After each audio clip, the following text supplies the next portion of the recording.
नमस्कार competitive family, competitive education channel पर आपका हार्दिक स्वागत एवं अभिनंदन। स्टडी हार्ड गेट सक्सेस, सभी पढ़े सभी पढ़े के महत्वपूर्ण उद्बोधन के साथ हम महत्वपूर्ण टॉपिक पे चर्चा कर रहे हैं। Question often confused in examination. जब विद्यार्थियों को एस्पिरेंट्स को कुछ ऐसे क्वेश्चंस मिलते हैं एग्जामिनेशन हॉल में कि जिस क्वेश्चन को उन्होंने पढ़ा है लेकिन उस जगह पे यकायक उनको नहीं समझ में आता, तो ऐसे ही महत्वपूर्ण प्रश्नों का collection UPSC, PSC and all one day and mains examination में जो भी क्वेश्चन आते हैं इनके तहत इंडियन पॉलिटी एंड कॉन्स्टिट्यूशन के महत्वपूर्ण विषयों पर चर्चाओं का दौर आपके समक्ष प्रस्तुत कर रहे हैं। और हमने पिछले लेक्चर में पढ़ा 91वां संविधान संशोधन अधिनियम। अब हम कुछ अन्य महत्वपूर्ण संशोधन के बारे में पढ़ेंगे, जिसमें पहला हम पढ़ रहे हैं 26वां संविधान संशोधन अधिनियम 1900। देशी रियासतों के प्रमुखों, इसमें किया क्या गया कि जो देशी रियासत थी, देशी रियासतों के प्रमुखों को दिए गए विशेषाधिकार,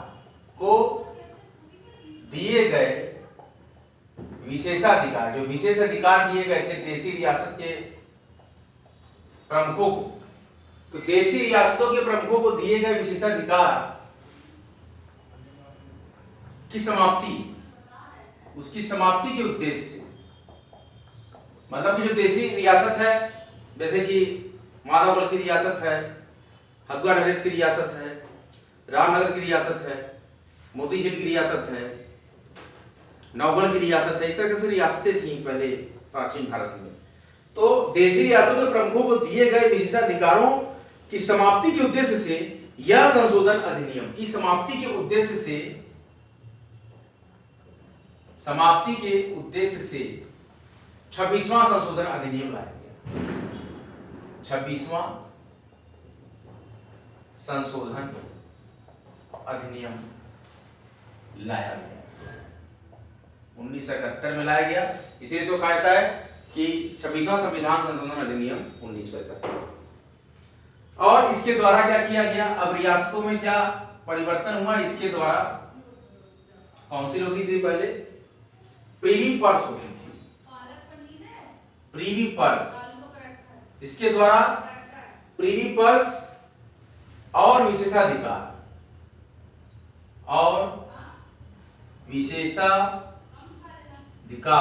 देखिए इसमें, इसके द्वारा प्रीवी पर्स तथा विशेषाधिकार से संबंधित प्रीवी पर्स और विशेषाधिकार से संबंधित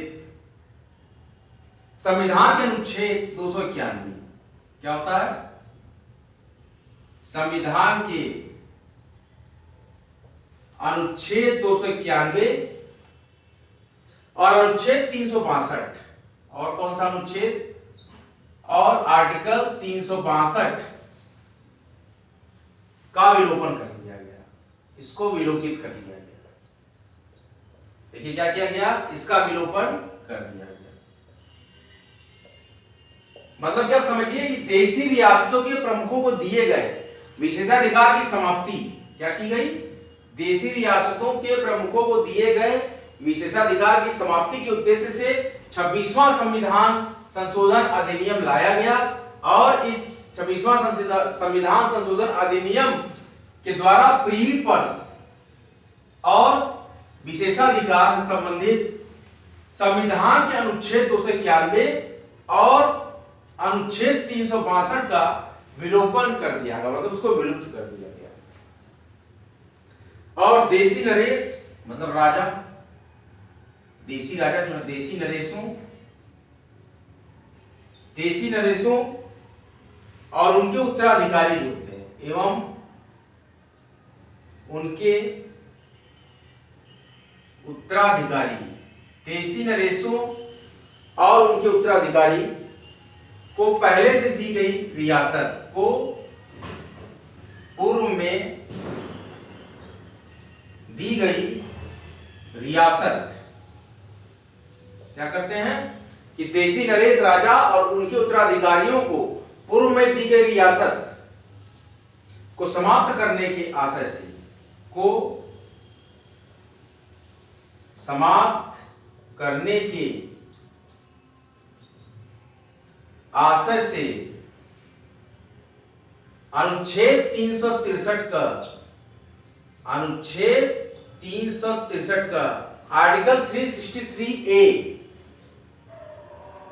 संविधान में जोड़ दिया गया। भारतीय संविधान में ऐसा अनुच्छेद जोड़ के बताया गया, संविधान में जोड़ दिया गया। क्या जोड़ दिया गया? देशी नरेश, देशी जो हमारे देश के राजा थे और उनके उत्तराधिकारियों की पूर्व में दी गई रियासतों को समाप्त करने के आशय से अनुच्छेद 363 का, इसके आशय से क्या बनाया गया? अनुच्छेद 363 का हमारे भारतीय संविधान में जोड़ दिया गया। सबसे पहले देशी रियासतों के प्रमुखों को दिए गए विशेषाधिकार की समाप्ति के लिए के उद्देश्य से 26वां संविधान संशोधन अधिनियम 1971 लाया गया और इसके द्वारा प्रिवी पर्स और विशेषाधिकार से संबंधित संविधान के अनुच्छेद 291 और अनुच्छेद 362 का विलोपन कर दिया गया, उसको समाप्त कर दिया गया, विलुप्त कर दिया गया, मतलब गायब कर दिया गया। और क्या किया गया कि देशी नरेश, हमारे देश के राजाओं और उनके उत्तराधिकारियों को पहले से दी गई रियासत, पहले से दी गया जो भी भूमि का हिस्सा है, उनकी गद्दी है, ये सारा रियासत जो है उसको समाप्त करने के आशय से आर्टिकल 363A इंडियन कॉन्स्टिट्यूशन में ऐड कर दिया गया। तो प्रिवी पर्स उसके अनुच्छेद 291 अनुच्छेद 362 और इनके उत्तराधिकार को समाप्त करने के लिए अनुच्छेद 363 का संविधान में जोड़ दिया गया।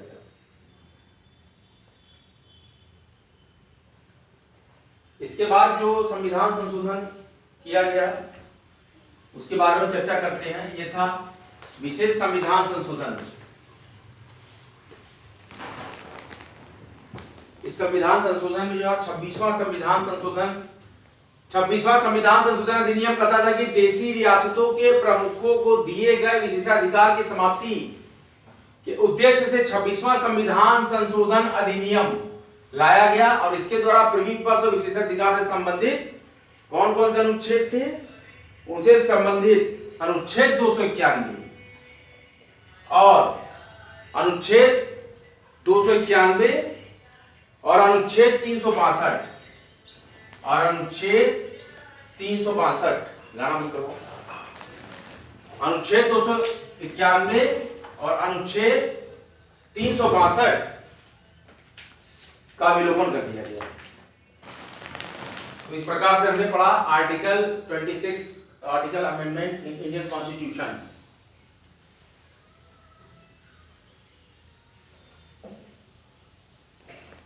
अब देखिए अगला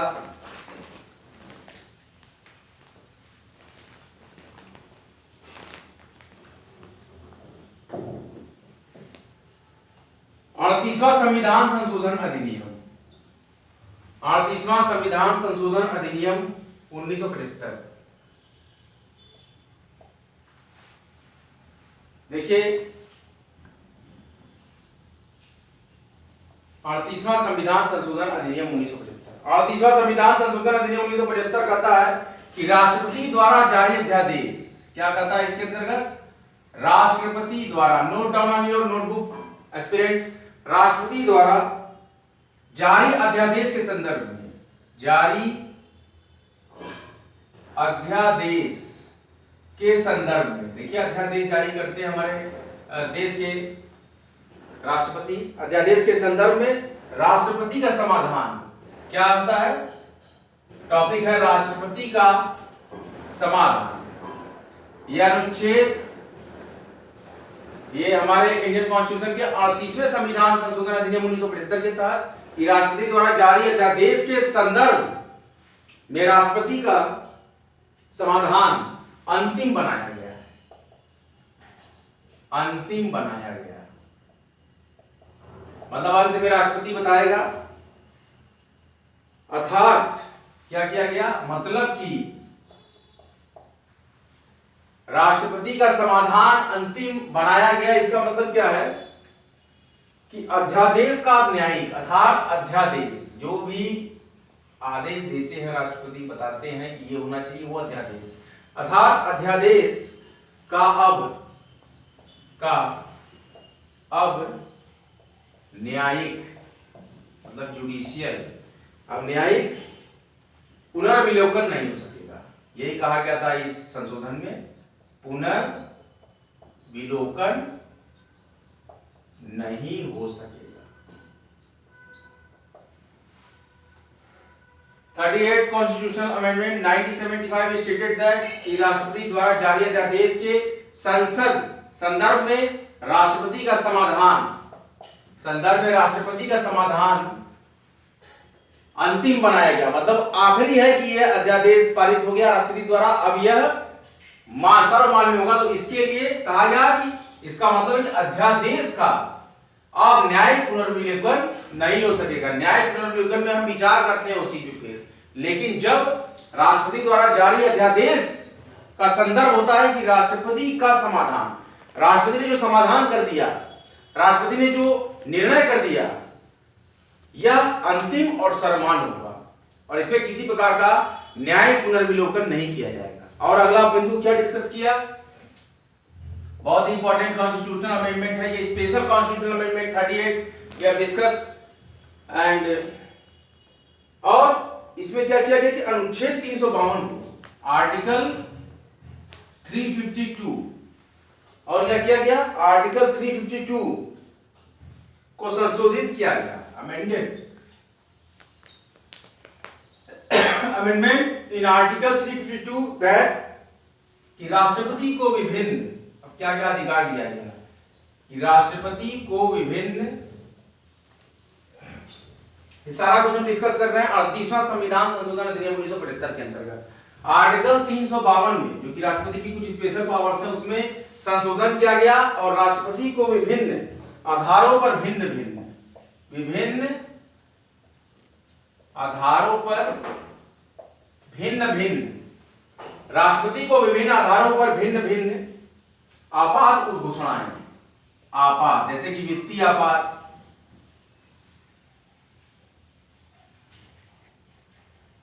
अकाल, इस तरह के जो आपात हैं उसके बारे में एक संशोधित 352 का रूप लाया गया जिसमें कि वित्तीय आपात उद्घोषणा के अनुसार, आपात उद्घोषणा के अनुसार मतलब कि इनके विभिन्न आधारों पर भिन्न आपात उद्घोषणा के अनुसार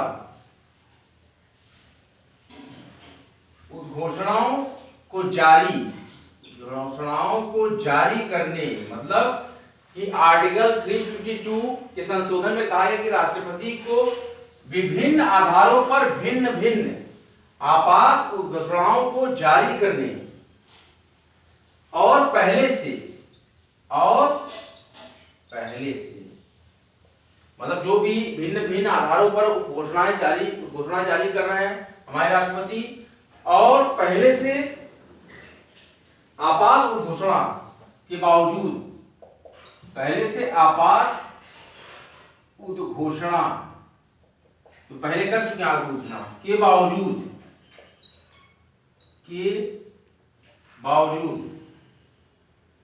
किसी अन्य नए आधार पर, किसी अन्य नए आधार पर अन्य आपात उद्घोषणा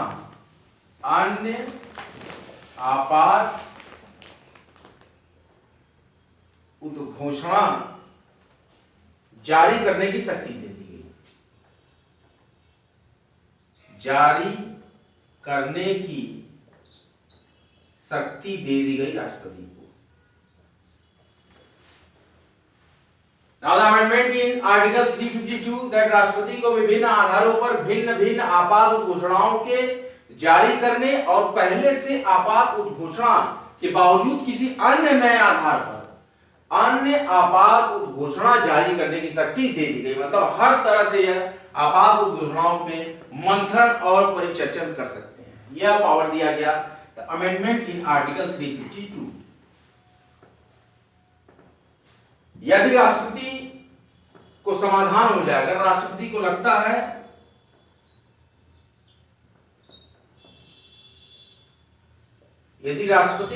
है कि किसी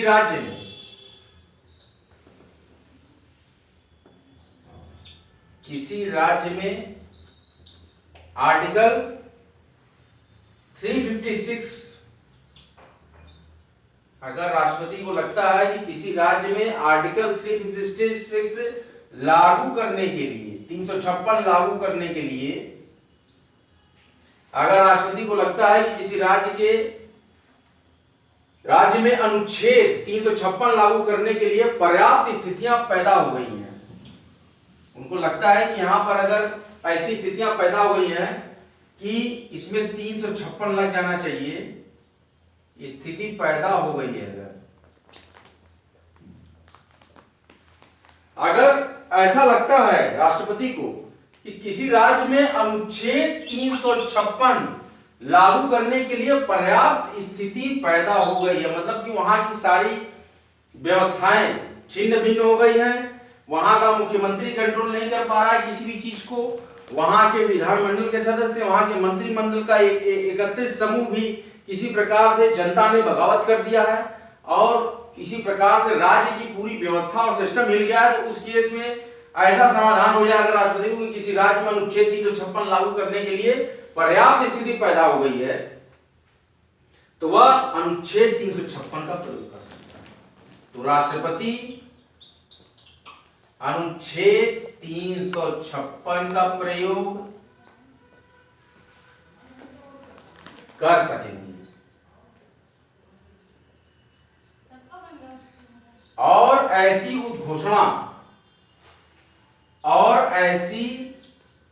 उद्घोषणा कि हम यहां 356 लगा रहे हैं, किसी राष्ट्रपति द्वारा ऐसी उद्घोषणा किसी भी न्यायालय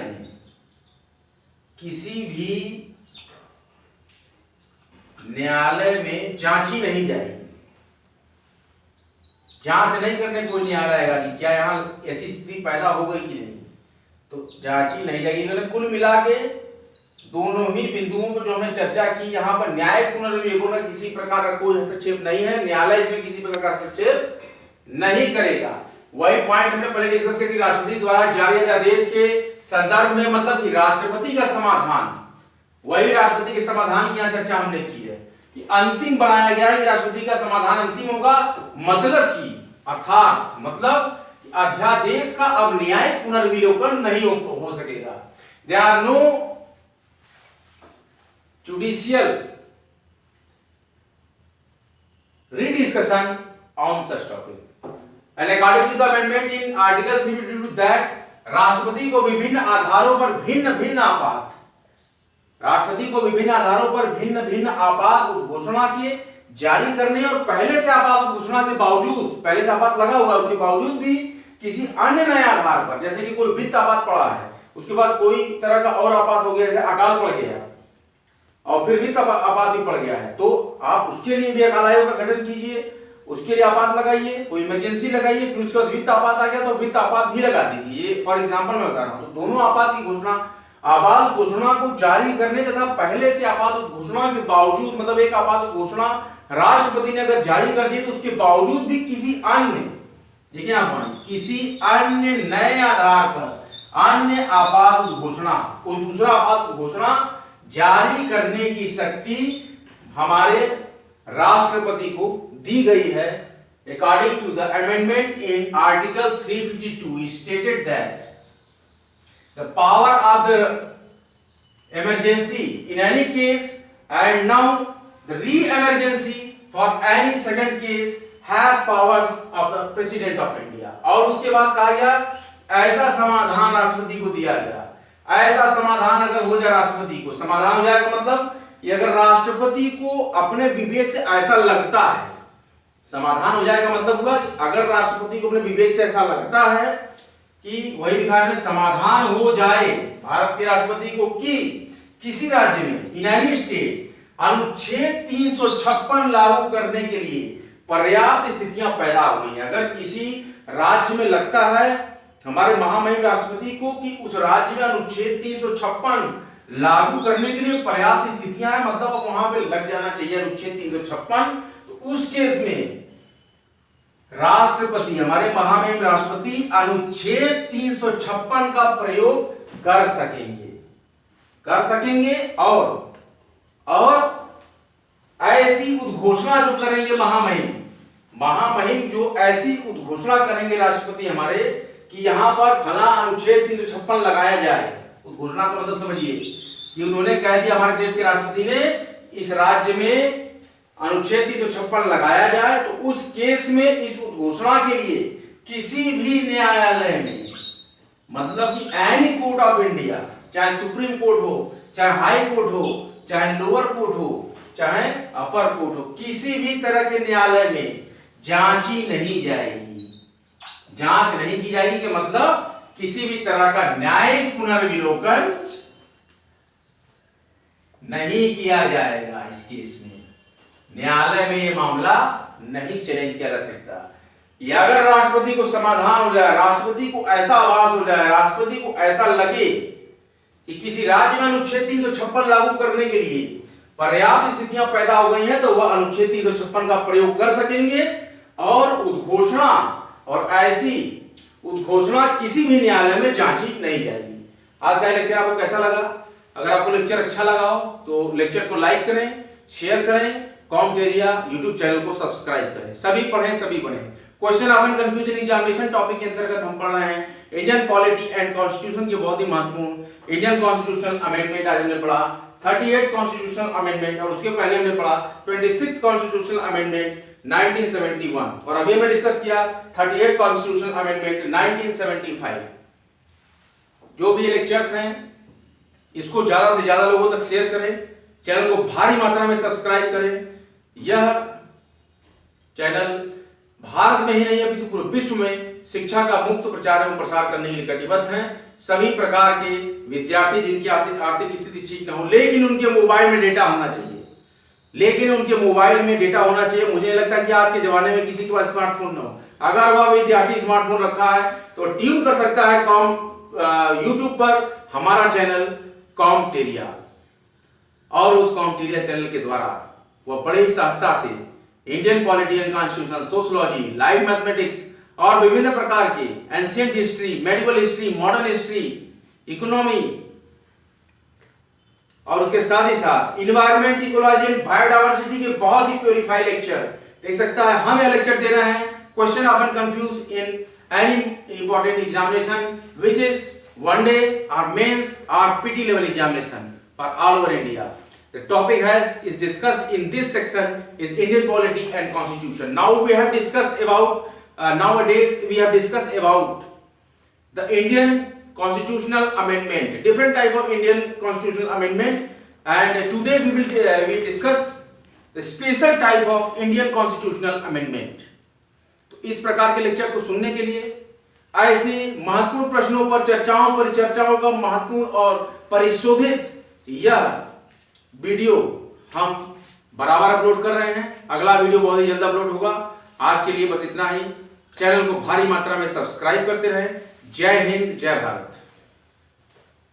अगले महत्वपूर्ण लेक्चर के साथ आपके समक्ष फिर उपस्थित होंगे कॉम्प्टेरिया यूट्यूब चैनल पर। पढ़ते रहें, बढ़ते रहें, study harder and harder and get achieved your goal. Subscribe करें कॉम्प्टेरिया।